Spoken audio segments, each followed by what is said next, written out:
Section 7.6, we're going to put it all together by finding all of my zeros using Descartes' rule of signs and just finding all my zeros of a polynomial function.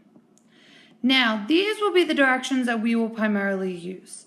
A, we're going to list out all of my possible rational zeros of my function. Now, what that means is we're going to do the P over the Q. If you remember, the P is all my factors of my constant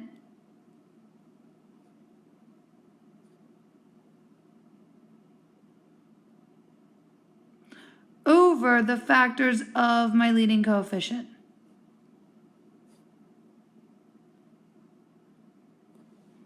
Okay. Next, we're going to use Descartes' rule of signs to determine the possible positive real, negative real, and imaginary zeros by using our chart. Then we're going to do a bunch of synthetic division. So this is when the synthetic division actually starts.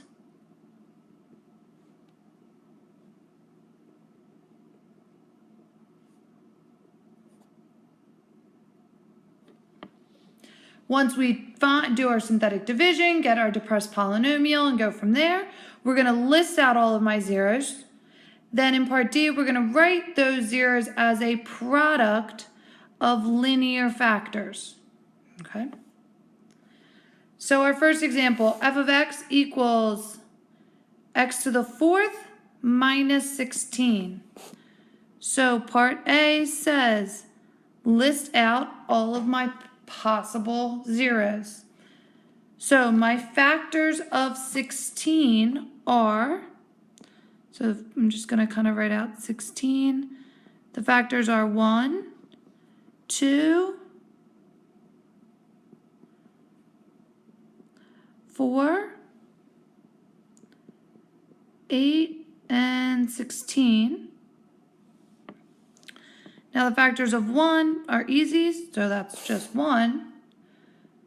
So therefore, the ones that I will test will be positive and negative 1, 2, 4, 8, and 16.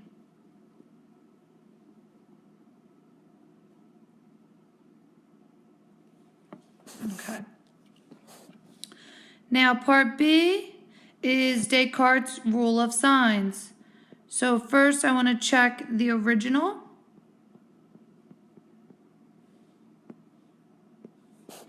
So there is one sign change, so that means there's going to be one positive real.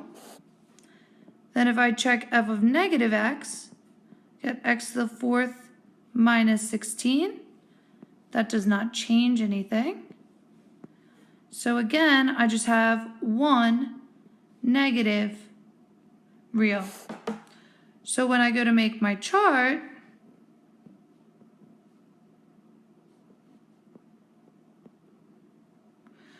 positive real 1, negative real 1, total is 4, so that means that there must be two imaginaries. Now, these are the only possibilities that I have. So I need to first find that one positive, then find the one negative, which will get me down to a quadratic. So I'm just going to write out my list up here of the ones that I want to test. So I have 1, 2, 4, and 16. Okay. All right, I'm going to start with something small. I'm going to start with 2. So x to the fourth to the third squared, linear, constant term. So bring that down. That's 2, 2, 2, 2. Oh, hang on. That should be 4. So that's 4. Sorry about that. 4. That's 8. Bring down the 8. That's 16. Bam. This 0 tells me that 2 is a root is a 0. Okay? So 2 is my positive real one. Do not test any more positive numbers. So now I might try -2. Now I'm going to try it with my depressed polynomial.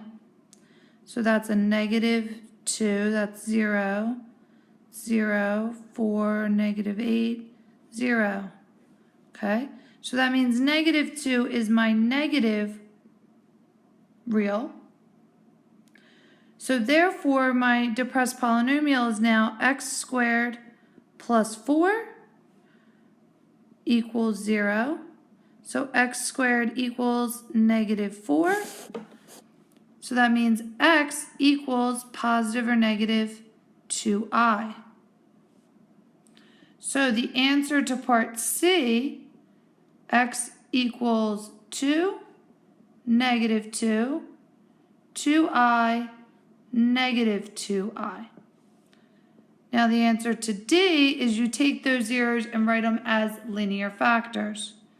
So it's x minus 2, x plus 2, x minus 2i, and x plus 2i.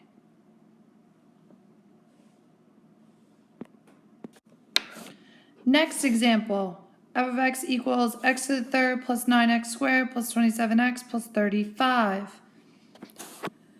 Okay, in part A, I want to list out all of my factors of 35 over all my factors of 1, or more simply just all of my factors of 35.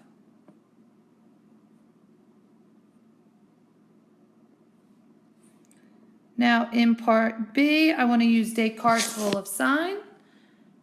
So I'm just going to rewrite the original to figure out how many positive real I'm going to get.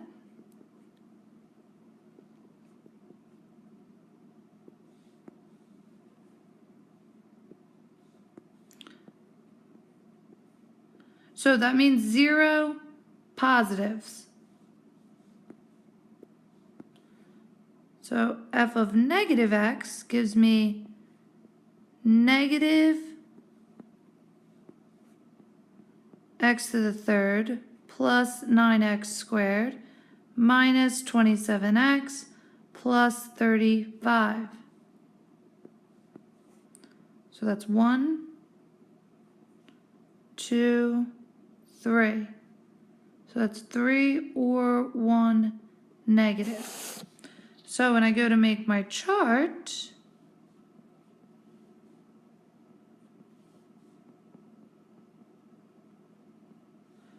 zero positive, 3 or 1 negative, and my total is 3. So that means 0 or 2 imaginary. Now, since there are 0 positives, don't test any of your positive numbers. They're not going to work. So why don't we start testing some of our negative numbers? So I'm just going to rewrite them for myself.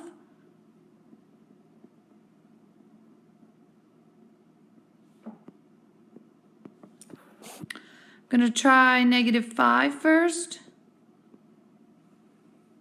So I have 1, 9, 27, and 35.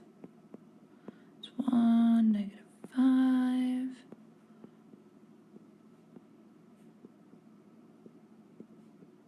All right, so -5 is one of my negative. So -5 is a negative root. So now my depressed polynomial is x squared plus 4x plus 7. Now, since that cannot be factored, we're going to use the quadratic formula. So my x's are going to equal -4 plus or minus the square root of 4 squared, which is 16, minus 4ac all over 2a, which is just 2. So that's going to equal -4 plus or minus the square root of 16 minus 28 all over 2, which equals -4 plus or minus the square root of -12 over 2,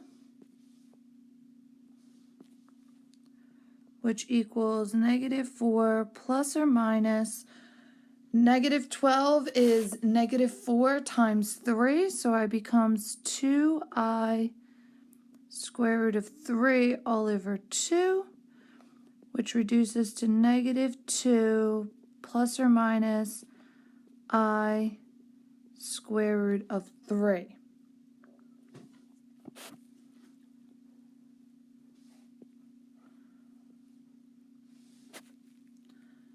So therefore, my zeros are -5,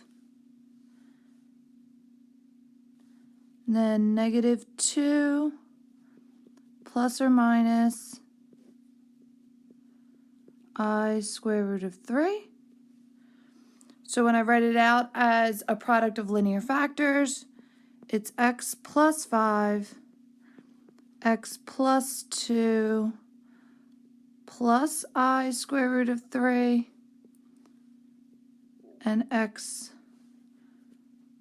plus 2 minus I square root of 3. Now, the only difference with this video and the directions that we are now following is A, we now want to describe the end behaviors.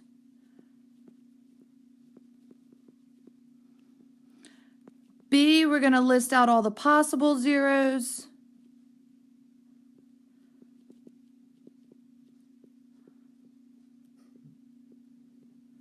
Using the P over the Q. C is going to be my chart.